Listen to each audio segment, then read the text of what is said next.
मैं कुसुम स्वागत करती हूँ आपका मेरे YouTube चैनल में। आशा करती हूँ कि आप सभी सकुशल होंगे।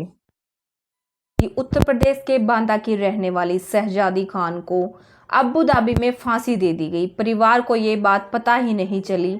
एक गरीब परिवार में पली बड़ी शहजादी छोटे से गांव से विदेश में फांसी के फंदे तक कैसे पहुंच गई, आइए जानते हैं इस वीडियो में।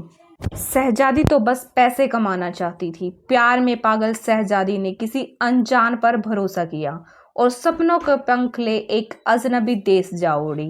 हवाई जहाज में सवार शहजादी कहाँ जानती थी कि वह बेची जा रही है और अपनी मौत के करीब जा रही है। बस यहीं से शुरू हुआ शहजादी की मौत का सफर। यूएई की जेल में उसे 15 फरवरी को फांसी दे गई। परिवार अपनी लाडली को आखिरी बार तक न देख सका। ये कहानी है यूपी के बांदा की रहने वाली शहजादी खान की। गरीब परिवार में पली बड़ी शहजादी की आंखों में बस एक ही सपना था कि वह इतने पैसे कमा ले कि अपने जले हुए चेहरे की प्लास्टिक सर्जरी करवा सके। दरअसल 8 साल की उम्र में रसोई में उसके चेहरे पर खौलता हुआ पानी गिर गया था। घर में इतने पैसे नहीं थे कि वह इलाज करवा सके। बस इस सपने के साथ वह बड़ी हुई, पढ़ लिख कर एक दिन इतने पैसे कमाएगी कि अपना चेहरा ठीक करवा सके। मीडिया रिपोर्ट्स के मुताबिक साल 2020 शहजादी के लिए बहुत ही मनहूस साबित हुआ। सोशल मीडिया के जरिए उसकी दोस्ती एक आगरा के रहने वाले उज्जैर से हुई। दोनों के बीच मोहब्बत परवान चढ़ने लगी। शहजादी उज्जैर के प्यार में इतनी डूब गई कि आंखें मूंद कर उस पर भरोसा कर बैठी। भरोसा करती भी क्यों ना, प्रेमी उज्जैर झुलते हुए चेहरे के साथ उसे अपनाने के लिए जो तैयार था, वहीं पैसे कमाने का भी रास्ता बता दिया था।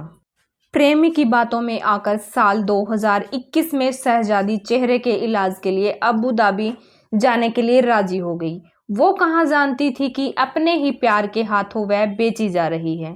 90,000 रुपए और कुछ जेवरात लेकर वह एक अनजान देश पहुंच तो गई, लेकिन राह आसान नहीं थी। वो पढ़ी लिखी थी और आत्मसम्मान के साथ नौकरी कर इलाज के लिए पाई पाई जोड़ना चाहती थी।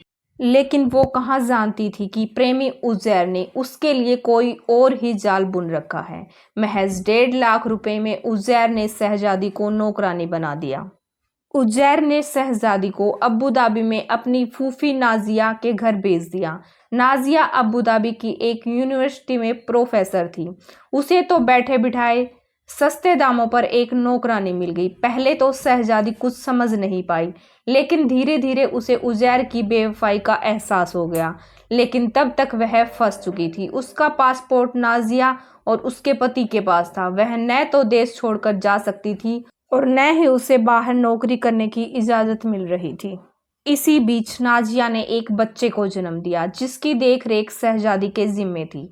बच्चा जब 4 महीने का था तो उसे टीका लगवाया गया था, जिसकी कुछ ही घंटों बाद बच्चे की मौत हो गई। नाजिया और उसके पति ने अस्पताल पर लापरवाही बरतने का आरोप लगाया। अस्पताल वालों ने कहा कि बच्चे का पोस्टमार्टम करवा लो, सच सामने आ जाएगा। लेकिन कपल इसके लिए तैयार नहीं हुआ और बच्चे को दफना दिया।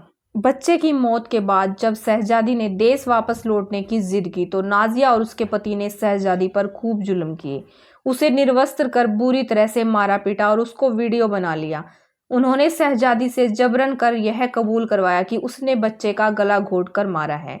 उसे धमकी भी दी गई, अगर उसने यह कबूल नहीं किया गया तो उसका न्यूड वीडियो घर भेजकर उसको बदनाम कर देंगे। बस इसी वीडियो के दम पर उन्होंने शहजादी के हाथों बच्चे की मौत की बात कबूल करवाई और कबूलनामे का वीडियो फोन में बना लिया। उसे पुलिस स्टेशन ले जाकर पुलिस के हवाले कर दिया। इसके बाद अबू धाबी की निचली और बड़ी अदालतों में शहजादी का मामला पहुंचा तो दोनों ही अदालतों ने उसे बच्चे की मौत का दोषी माना और मौत की सजा सुना दी। अबू धाबी की अल बाथवा जेल में कैदी शहजादी ने एक दिन घर वालों को कॉल कर उसके साथ हुए जुल्मों की पूरी दास्तां बयां की थी। उसके बूढ़े माता पिता तब पहली बार ये पता चला था कि 20 सितंबर 2024 के बाद उनकी बेटी को कभी भी मौत की सजा दी जा सकती है।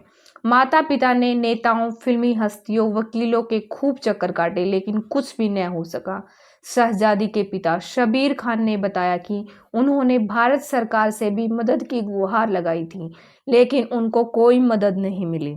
शहजादी खान 10 फरवरी 2023 से अबू धाबी पुलिस की हिरासत में थी और 31 जुलाई 2023 को मौत की सजा सुनाई गई थी। उसे फांसी दिए जाने की खबर सोमवार को दिल्ली उच्च न्यायालय में सुनवाई के दौरान सामने आई, जब विदेश मंत्रालय ने पुष्टि की कि उसे पिछले महीने फांसी दी जा चुकी है। उसका अंतिम संस्कार अबू धाबी में 5 मार्च को होगा। ये थी हमारी आज की कहानी। आपकी इस पर क्या राय है, कमेंट बॉक्स में ज़रूर बताना। वीडियो अच्छी लगी हो तो लाइक एंड शेयर करना और चैनल को सब्सक्राइब करना। इस घटना का उद्देश्य किसी के दिल को ठेस पहुंचाना नहीं है, बल्कि लोगों को जागरूक करना है। जय हिंद, जय भारत।